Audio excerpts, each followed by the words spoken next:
Sponsored by Winwing Technologies. They couldn't offer the full cockpit, but we think this is the next best thing. Hello valued viewers, I hope you're all doing very well. It's late July 2022. The Mirage F1CE has just come into early access. Today is a dummies guide to cover air-to-air radar, air-to-air weapons, so guns, heat-seeker missiles, and radar-guided missiles. This video aims to give you an overview of the various controls and functions, but does not claim to go into full depth. It's just enough to get you going and get the main functions down. We're going to split today up into 4 sections because it will be quite complex. 1. Air-to-air radar and achieving air-to-air radar tracks or locks. 2. Using air-to-air weapons without the radar. 3. Using air-to-air weapons with the radar. And 4. Dogfight mode.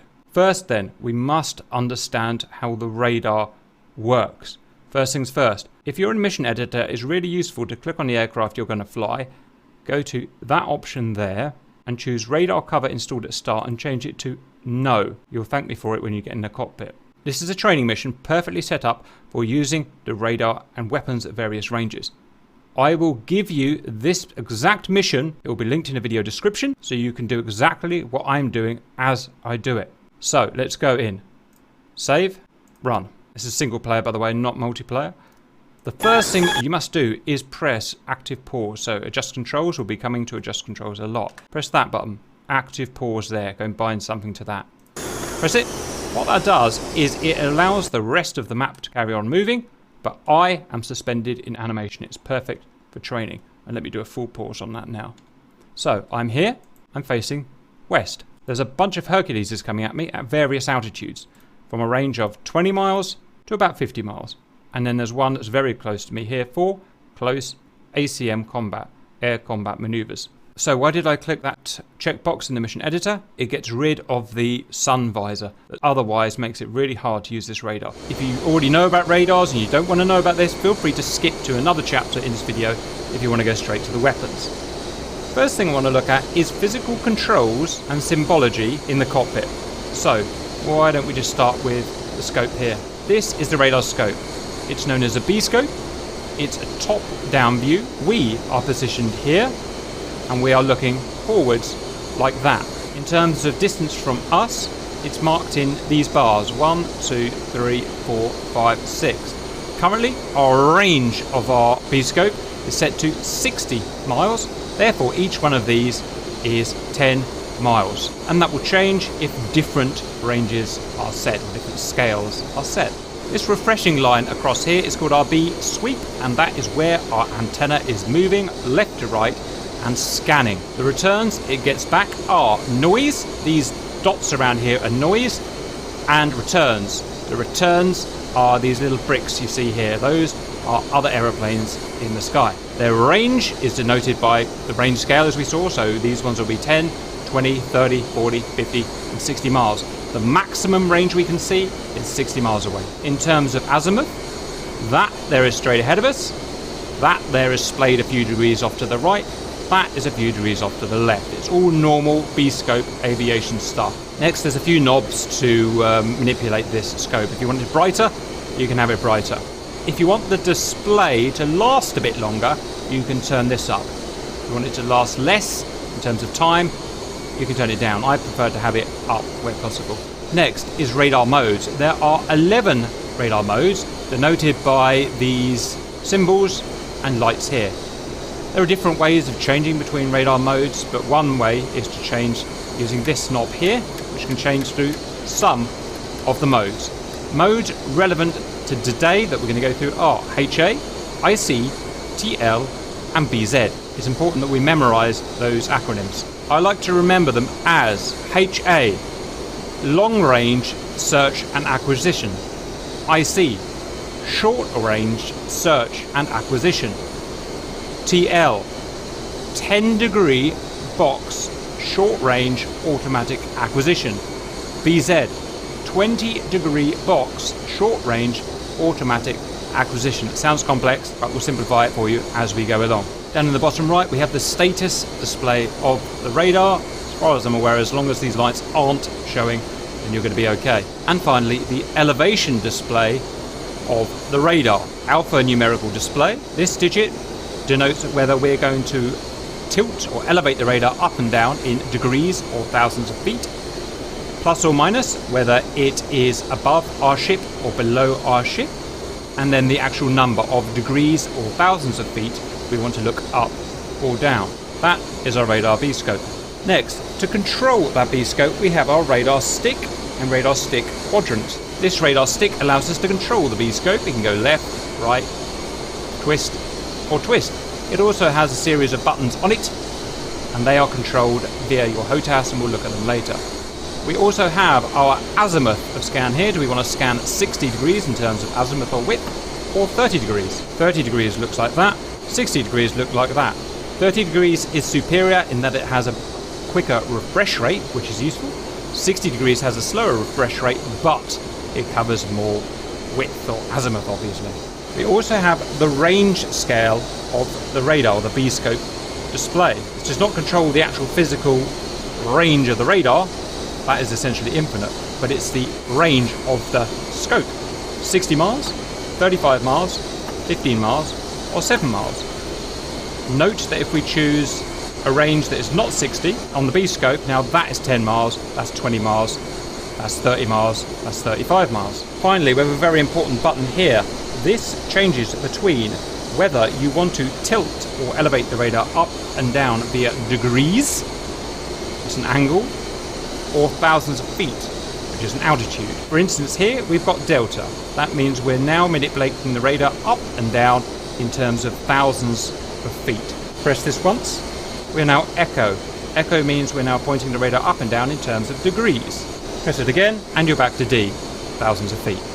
Next, we've got a useful function down here. I'm not showing every single function because we're going to be here all day, but here's quite a useful one. Bar scan, or they call them lines in this, but I'm going to call them bars. Do you want to scan 4 bars of elevation or 1 bar of elevation? Each bar is an elevation scan of about 4 degrees. 4 will layer 4 bars on top of each other, covering about 15 or 16 degrees of elevation. 1 bar is just one single 4 or 5 degree scan. Unless you really know what you're doing, to be honest, I suggest you just leave it to 4 bars. At this point, I should say, I obviously assume that you know how to turn the radar on and get basic function going. Down here, we've got a really important one that's hidden beautifully well by the developers, almost impossible to see, is this.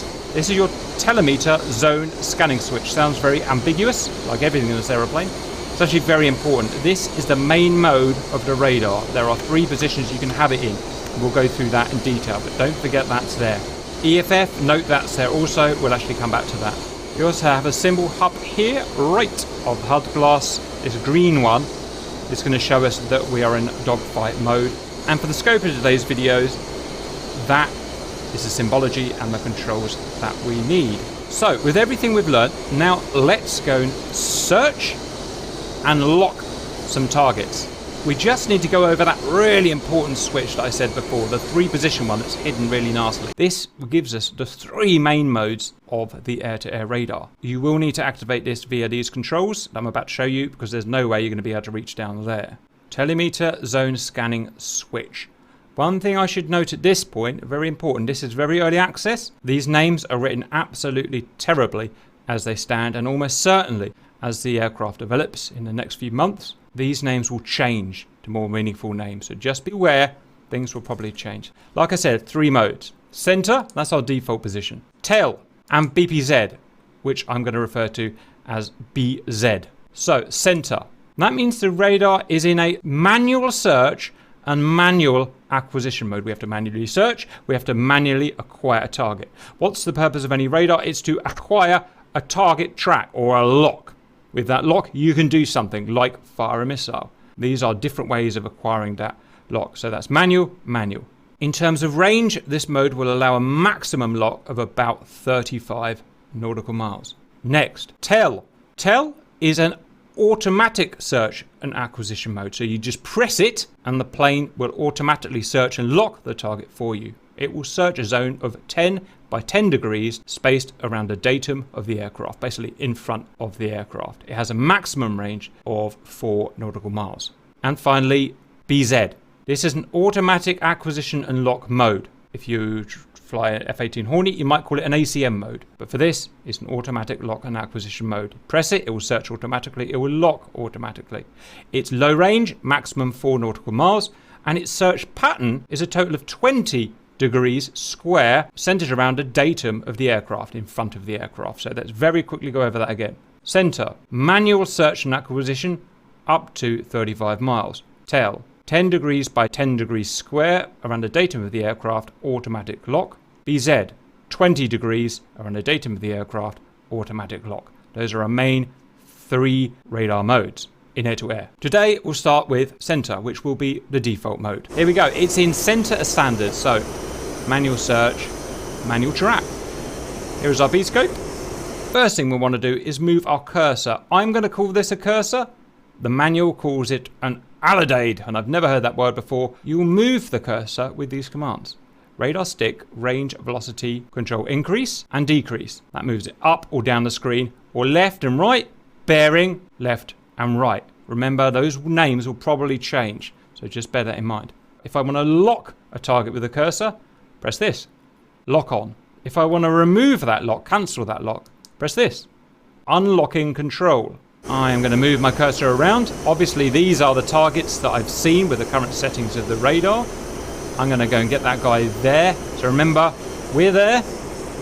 10 miles, 20 miles, 30 miles, and so on. If you want, you can cross-reference it with the F10 map here to check which is which, and it'll all make sense. At the moment, there's no way to distinguish between a friend and a foe at this stage, by the way. Right, so I want to lock that guy there. I'm going to put my thing on his thing, push and hold target lock for about a second or so, and this happens. This is our target acquisition view. So once we've got a target track or a lock, this is what we see. It tells us some very basic information. First, range. That's him there. That's me there. That's my range there. In this case, 10 miles, 20 miles, 30 miles, 40 miles, 50 miles, 60 miles. So he is 25 miles away. And again, we can cross-ref that if we want. It's going to be that guy there, I imagine, 25 miles. Next, closure rate is this guy here. Really weird looking thing, I know. If this character here was in this gap here, there would be no closure rate. It means we would be moving at the same speed in the same direction. If it's up here, there is closure rate. The higher this guy is up here, the higher the closure rate. If we go down here, there is a negative closure rate. We'll be going away from each other. Also, there is azimuth symbology here.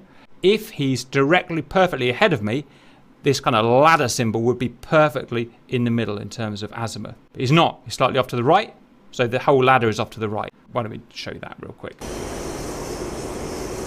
See? Turning right, and he's coming into the center. Okay? Level off again. Also got some basic attitude symbology on there as well, obviously. Some help from the stream. Word, alidade, a sighting device or pointer for determining directions for measuring angles used in surveying. That's apparently an alidade. There you go. Next, I'm going to press target unlock as we saw, and we've unlocked the target. And now it's back to searching. Again, we're not employing weapons yet, but that did take it to its logical conclusion. We've got a track on the target. Next, very important for aspiring fighter pilots is to understand the elevation control of the radar. Does my radar want to point up or point down? This is where it gets a bit confusing because I'm pretty sure the plane is just not working at the moment. But we'll explain what the manual tells us at the moment. So what the manual says is that if this is selected as echo, which it is, it means this number will be the amount of degrees aimed above or below the current plane of the aircraft. So if it's 0, it means in terms of elevation, our radar is going straight out in front of us and not going up or down, which makes sense because that's why we can see these guys because they're at the same level as us. But what about these guys? These guys are at 26,000 feet rather than 6,000 feet. We're at 6,000 feet, by the way. How are we going to see those guys? Well, we need to tilt our radar up. So let's go and do that. So if we want to tilt the radar up, we need this command. Increase elevation and this command. Again, these names will probably change later. But we can drive this number up or we can drive this number down. Again, the way it says in the manual, this will almost certainly change. If I put the alidade there, 10 miles away from us, this will be the amount of degrees aimed up or down. So let's try and aim it up. Oh, that's negative, by the way, so that's below our plane. I want to elevate above our plane, obviously. 1 degree above our plane, 2 degree above our plane. And that's not really finding anything. Let's go 1 degree. This can be very hit and miss, by the way. There, got them. I know it's hard to interpret, but I can tell you there's a plane there, there's a plane there, there's a plane there. I've gone 1 degree up, and I'm now seeing those planes at 26,000 feet and not the other 5, which are at 6,000 feet. And we're pretty sure at this point that this plane is broken. They should not be 1 degree. If you do a bit of basic trigonometry, it should be about 6.27 degrees that you have to point up to see that. So at the moment, this doesn't really appear to be working, but bearing in mind that it will be working soon. So obviously you need to get in the habit of doing this. Finally, you can aim it up and down in terms of thousands of feet. So remember, press that button there. We are now delta. We're now plus or minus thousands of feet. So plus 20,000 feet. Remember, that's our altitude plus 20,000 feet, or 19,000 feet, sorry. Or that's our current altitude minus 5,000 feet, and so on. Again, 99% sure it's just not working properly at the moment, but it is going to be at some point, obviously. So just bear that in mind. So that's how we tilt the radar up and down. Sorry to spend so long on it, but it's super important that we get that. Again, if you think I'm making a mistake, let me know, but I'm just quoting straight out of the manual here. So it took a little while, but that shows how to get a target track from the main radar mode, which is center. Now why don't we go to TEL and BZ? Remember, these are close range modes. It's no good aiming at these guys here, which are tens of miles away. It won't work. It's a maximum of 4 miles. So what that's saying is these can only be used in visual range. So let's go and find a visual range guy, shall we? Press F. Oh, there's a guy right there. He's definitely within 4 miles. So I'm going to unpause myself. First thing I'm going to do is go from center to TEL mode. So press that TEL button. What we've got here is the symbology for TEL mode. As I said, it's drawing a 10-degree box about that, something like that. And it's going to have a search pattern in that 10-degree box. If the plane goes in that 10-degree box and it's within 4 miles and above 400 meters, it will get picked up and automatically locked. Let's go and try that. Lost him again. Watch what happens when I get him within the HUD glass. Ah, merged. My fault. Alright, let's try that again. Get him in within the HUD glass. Look what happens to the scope on the right. It can take a minute and it can get really buggy as well. So I'm going to try doing it again. I'm going to go back to center and I'm going to go back to TEL again. And it's doing that thing it does when it doesn't want to work. So just stand by. It's my fault. What I'd done there is I'd left this at D-5. So it was working, but it was pointing down, which, you know, whatever, it's one of those things. What I did was I put D back to 0. I kind of leveled everything out. It then acquired the lock when he went in the 10-degree zone. And you can see we've got a lock. This lock's symbology is just the same as we saw before. Slightly different in terms of scale. There's him. There's us. That showed another way of getting a lock, this time from TEL. Well, why don't we drop that lock with lock cancel? Or lock unlock, sorry. Done. I'm going to go back to center here, our manual mode. Note it's doing this weird thing at the moment. That is actually the radar cooling down. I'm going to go back to TEL again, back again to center. Okay, it's cooled down now. Radio then.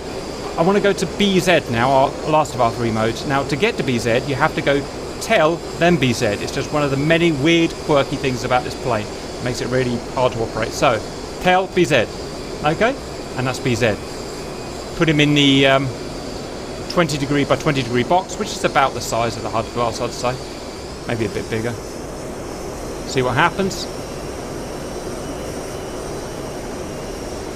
And there we go. If you think it kind of looks all a bit weird and unscripted, that's because it is. I want to make mistakes, and I want to show you the mistakes that you'll probably make as well. And there we've got another lock showing the same things before. Those are the 3 modes and how to get radar locks with those 3 modes. HUD glass. How do we know we've got a lock with a HUD glass? Well, it will show a little orange block on top of the aircraft that you've locked. Really useful, obviously, because if you've got multiple aircraft, it's showing you which one you've got locked. Watch that disappear as I press the unlock button. Ping, unlock. Why don't we lock him up again? So go back to center, back to TEL, back to BZ, and we've got a target lock again. You see? When you're doing this for the first time, it will seem really weird, hard to use, and to be honest, really buggy. It's not really buggy, to be honest. It's just awkward, and it's probably because the real plane was awkward. There's lots of idiosyncrasies in it. again, probably as the real plane would be. So just get used to it. And once you're used to it, it'll just kind of make sense. You will swear a lot, but there you go. That concludes the depth that we want to go into for the radar without weapons. Next, air-to-air weapons without radar. So let's arm our guy up. Click on him there. Cannon. It has 2 high caliber Defa cannons already in here as standard. Outer wingtips. We can have variations of Sidewinder or a French type Sidewinder. The only one you're ever going to want is the Julie there. It's the best one there. Just choose that. Unless you're doing historic reenactments, that's the one you're going to want. Next, what about the Matra 530? We can have them on pylons 3 and 5 or pylon 4.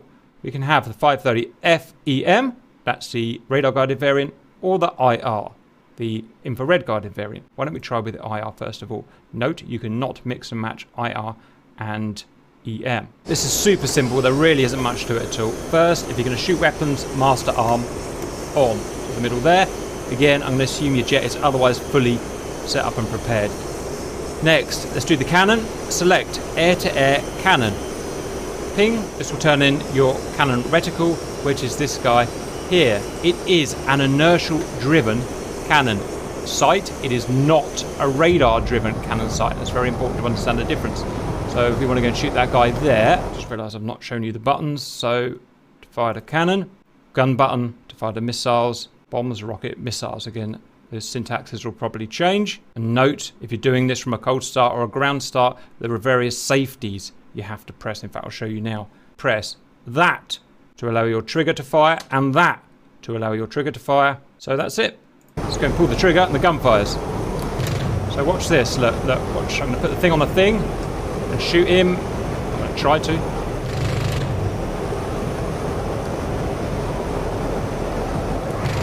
Okay, it was a bit ugly, but you get the idea. At some point there, I had my thing on him and I was strafing. So why didn't the bullets hit? Well, it's because it's a passive inertial gun sight. It only takes into account the movement of my plane. It does not take into account the movement of his plane. So it's not like in a Hornet or an F-16 where it does all the work for you. You still have to do work by adding lead. I'll try and show you now. I'll probably screw up, but I'm a bit fast. See what I mean? So to hit him, I had to even add lead to this inertial gun sight. Next, Sidewinders. Reset. Master arm on. You can either have Sidewinder left or Sidewinder right. You can only do one at a time. So let's go Sidewinder left. You can hear a Sidewinder growl just about in the background there. Just put the hostile target within the bore sight of the aircraft datum. The aircraft datum is about there, by the way. And the bore sight is a circle I'm drawing roughly out there. If a heat source goes in that bore sight, the tone will change. Let's listen to that happen. There you go. You can hear it right there.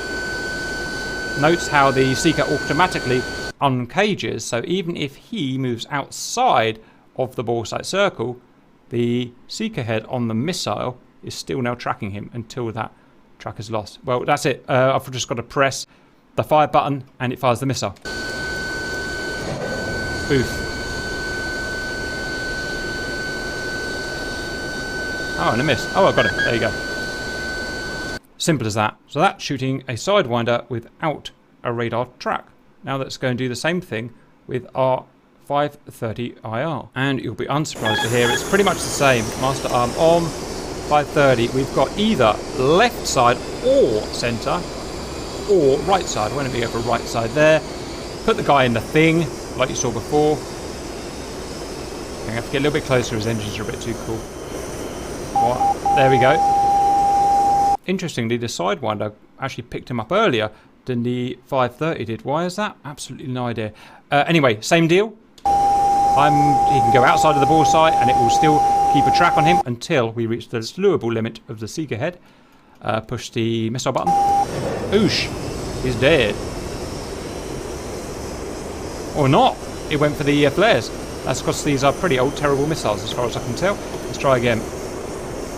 Oh, we've got to choose the other weapon now, haven't we? So, ping. You can choose, with these missiles, you can actually choose both stations. Right, let's try and get a track. Got him this time, I think. Oh, they went for the flares again. Well, there you go.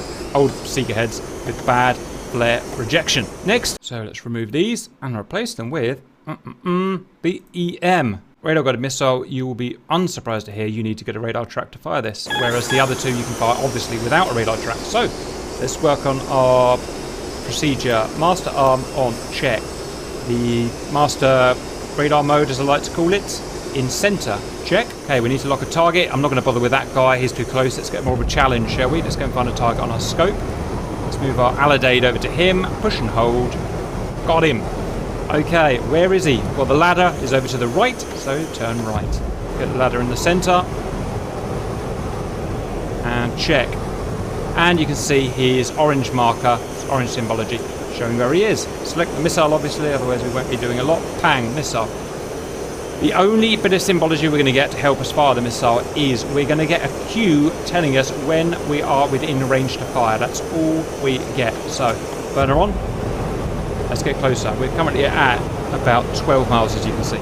These are pretty old missiles with a pretty bad range. You just have to get used to it. 6 miles, still no firing cue. 5 miles, still no firing cue. 4 miles, still no firing cue. 3 miles, still no firing cue.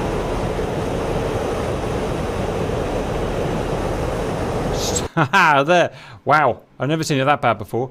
We didn't get our firing cue there until within 2 miles. I wonder why that is. Let's see if he's heading away from us. He is indeed heading away from us. It must be because we're relatively low down and he's heading away from us. And the computer's calculated it needed to be 2.4 miles. Note also, this guy here on the left denotes that the left missile has a lock instead of the right missile that would be there. That's it. Press the fire button, retain the radar lock, expect boom boom.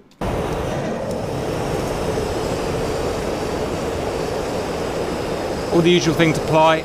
If the hostile is head on, we'll get a longer range. If the hostile is higher up, we'll get a longer range, and so on. I assume that's going to hit. Yes, it is.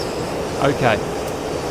So that shows guns without a radar lock. Sidewinders without a radar lock. 530 IR without a radar lock. 530 EM with a radar lock. I can fire the other missiles and the guns with a radar lock. Finally, we need to show dogfight mode. This is just a name we made up for it, actually. Is this here. CM or SW. Again, weird symbology. You're never going to remember. Call it dogfight mode. You also have the ability to unselect dogfight mode, which is there. Press dogfight mode. Green light comes on. As well as that, it automatically selects your gun in air-to-air mode. It won't light up here, but it has selected it. As well as that, it automatically selects one of your sidewinders. In fact, I think both of your sidewinders. Again, even though it won't show you actual light here. So it's a way of selecting those close-range weapons without having to mess around with all these buttons down here. So you've got something relatively similar in an F-16, a dogfight mode. It's much more complex and expansive in an F-16. And we can turn it off by pressing the dogfight mode cancel, as I showed earlier, and it's off and back on again. There is actually more to it than that, but to be honest, we haven't got them to work very well, and from our practice so far, we're just using it as a weapon selection tool. And if we want to lock a guy at close range, we're going to bang the radar into TL mode or TEL mode like that. Get a radar lock if we need to. So that's the end of our rundown on air-to-air radar modes and usage, air-to-air weapons as they stand at the moment. Like I said, this is not all expansive. It's kept everything relatively simple. And like I said, a couple of the bits we can't get to work at the moment. They're not working at the moment. Or maybe even we're using them wrong. Happy to be educated. Very difficult to understand this plane at the moment. Otherwise, go and shoot stuff down.